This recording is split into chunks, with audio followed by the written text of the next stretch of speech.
ஜல்லிக்கட்டு நடத்த அனுமதி வழங்க நடவடிக்கை எடுக்க கோரி பாரதிய ஜனதா கட்சியின் தேசிய தலைவர் அமித்ஷாவை கட்சியினுடைய தமிழக தலைவர் தமிழிசை சவுந்தரராஜன் தலைமையிலான 6 பேர் கொண்ட குழுவினர் நாளை டெல்லியில் சந்திக்க உள்ளனர். அது பற்றிய விவரங்களை நம்முடைய தமிழக பாரதிய ஜனதா தலைவர் தமிழிசை சவுந்தரராஜனிடம் கேட்கலாம்.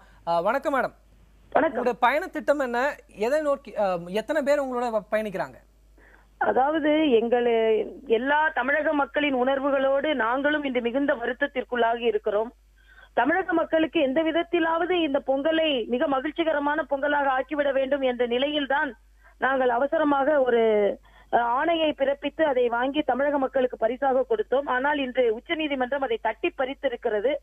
ஆனால் எந்த விதத்திலும் தமிழக மக்களோடு நாங்கள் இருக்கிறோம், எப்படியாவது இதை பெற்று தாருங்கள் என்ற கோரிக்கை வைப்பதற்காக நான் மத்திய தலைவர் என்ற முறையில் நான் மத்திய அமைச்சர் பொன் ராதாகிருஷ்ணன் அவர்கள், அப்புறம் தேசிய செயலாளர், அதே போல மூத்த தலைவர் இல கணேசன் அவர்கள், இவர்கள் எல்லாம் நாங்கள் டெல்லி செல்ல இருக்கிறோம். நாளை காலை எங்களது அங்கே அதற்கான ஒரு விவாதம் இருக்கிறது. அது கலந்து ஆலோசனை செய்து யாரையெல்லாம் பார்க்க முடியுமோ பார்த்துவிட்டு தமிழக மக்களுக்கு எந்த விதத்திலாவது எப்படியாவது பெற்றுத்தர முடியுமா என்பதை நாங்கள் ஆலோசித்து வெற்றியோடு வருவதற்கான வாய்ப்பை வேண்டி நாங்கள் அங்கே சென்று கொண்டிருக்கிறோம். மேடம், இன்னும் 2 நாட்கள் தான் இருக்கு. உங்களுடைய நம்பிக்கை வீண் போகாது அப்படின்னு நம்ம நம்புறோம். இருந்தாலும் கூட இன்னும் 2 நாட்கள் மட்டுமே இருக்கிறது. இந்த கடைசி கட்ட முயற்சி என்பது பலனளிக்கும் நீங்க நினைக்கிறீங்களா? இருக்கலாம். ஏனென்றால் நம்பிக்கை தான் வாழ்க்கை. நம்பிக்கையோடு சென்றால் 2 நாளே சில நேரங்களில் கடுமையான முயற்சிக்கு அதுவே போதுமானதாக இருக்கும் என்று நாங்கள் நினைக்கிறோம். அதனால்தான், ஏனென்றால் இன்றே கூட நாங்கள் பல பேரை தொடர்பு கொண்டிருக்கிறோம். இன்று கூட மதியம் உச்ச நீதிமன்றத்தில் அந்த வழக்கு வருவதற்காக சில சட்ட ஆலோசனைகளை செய்து கொண்டிருக்கிறோம். ஆக தொடர்ந்து முயற்சி செய்து கொண்டிருக்கிறோம். பல தலைவர்களிடம் இன்று கூட பேசிக் கொண்டுதான் இருக்கிறோம். அதனால் தொடர்ந்து முயற்சி, ஒவ்வொரு நிமிடமும் இந்த முயற்சியிலேயே இருந்து கொண்டிருக்கிறோம் என்பதை நான் தெரிவித்துக் கொள்கிறேன். மேடம், வழக்கு மூலமா இதை தீர்க்க முடியுமான்னு தெரியல. ஏன்னா 4 வார காலம் உச்சநீதிமன்றமே அவகாசம் கொடுத்திருக்கு. ஸோ 4 வாரத்திற்கு இதை நீங்கள் எடுக்க முடியுமான்னு தெரியல. பட் அவசர சட்டம் மூலமாக ஜல்லிக்கட்டை நடத்த முடியும் என்ற ஒரு வாதம் இருக்கிறது. அவசர சட்டம் கொண்டு வருவதற்கு வலியுறுத்துவீர்களா? இல்ல, அதையும் நாங்கள் ஆலோசனை செய்தோம். ஆனால் அட்டார்னி ஜெனரல் அதிலும் சில பிரச்சனைகள் இருக்கிறது என்று சொன்னதால் தான் இதில் அவசர சட்டம் கொண்டு வர முடியாத நிலையில் மத்திய அரசு இருக்கிறது. இல்லை என்றால் இதற்கு முன்னாலேயே அவசர சட்டம் கொண்டு வந்திருப்பார்கள். இது ஒரு நீண்ட விவாதம் நடந்தது. எல்லாவற்றையும் முழுவதுமாக என்னால் சொல்ல முடியவில்லை என்றாலும் எப்படியாவது தமிழக மக்களுக்கு கொண்டு வருவதில் நாங்கள் மிக தீவிரமாக இருந்தோம் என்பது மட்டுமல்ல, மத்திய தலைமையும் தீவிரமாக இருந்தார்கள். ஆனால் இதில் இது ஏற்படும் சிக்கல் போலவே அவசர சட்டத்திலும் சிக்கல் ஏற்படுவதற்கு வாய்ப்பு இருக்கிறது என்பதுதான் அங்கு உள்ள மிகப்பெரிய சட்ட வல்லுநர்கள், அட்டார்னி ஜெனரல் அவர்களின் கருத்து. ஆக அவர்களின் கருத்தை முழுவதுமாக புறந்தள்ள முடியவும் இல்லை. இந்த விலங்கின ஆர்வலர்கள் எல்லாவித பிரச்சனையும் விட்டுவிட்டு ஏன் இந்த ஜல்லிக்கட்டை மட்டும் இப்படி பிடித்துக் கொண்டிருக்கிறார்கள், அவர்கள் வேண்டுமென்றே இதை தடுப்பதற்கு முயற்சி செய்து கொண்டிருக்கிறார்கள் என்பது மிக மிக வேதனையான ஒரு விஷயம்.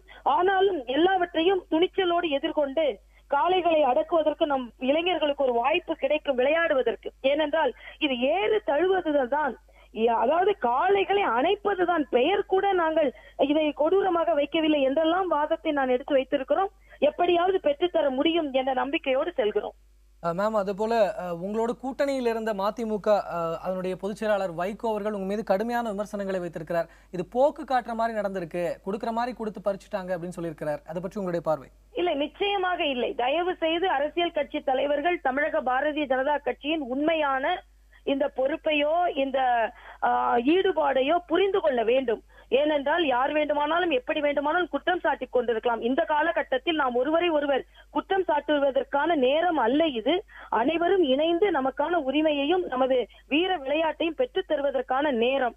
அப்படி பார்த்தால் நான் இதற்கு முன்னால் காங்கிரசினால் இந்த வழக்கிற்கு பின்னாலும் காங்கிரஸ் அதிகமாக ஈடுபட்டு இருக்கிறது, எப்படியாவது கொண்டு வந்து விடக் கூடாது என்பதில் அவர்கள் முயற்சியாக இருக்கிறார்கள் என்றெல்லாம் நாம் குற்றம் சாட்டலாம். ஆனால் இந்த தருணத்தில் குற்றம் சாட்டுவதை விட்டுவிட்டு அத்தனை பேரும் ஒன்றாக இணைந்து இதை கொண்டு வருவதில் கவனம் செலுத்த வேண்டும் என்பது எனது வேண்டுகோள்.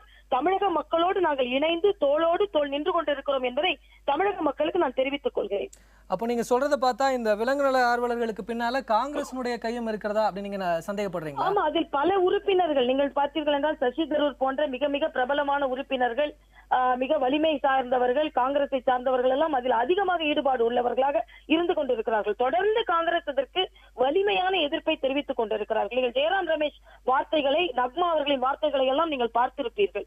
அதனால் இதையும் எதிர்த்து போராட வேண்டிய காலகட்டத்தில் தமிழர்கள் இருக்கிறார்கள் என்பது வேதனையான ஒரு உண்மை என்பதை நான் எடுத்துச் சொல்கிறேன். ஜெயராம் ரமேஷனுடைய வார்த்தைகள் ஒரு பக்கம் இருந்தாலும் உங்கள் கட்சியைச் சேர்ந்த மேனகா காந்தி என்ன சொல்கிறார் என்பது உங்களுக்கு தெரியும் தானே?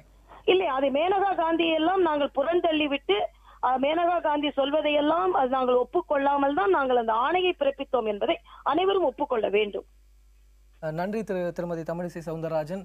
ஜல்லிக்கட்டை நடத்த வேண்டும் என்று வலியுறுத்தி டெல்லிக்கு பயணமாகிறார் தமிழிசை சவுந்தரராஜன். 6 பேர் கொண்ட குழுவோடு. அவருடைய நம்பிக்கை வீண் போகாதென்றே நம்புவோம். தமிழகத்தில் ஜல்லிக்கட்டு மீண்டும் நடக்கும் என்றே நம்புவோம்.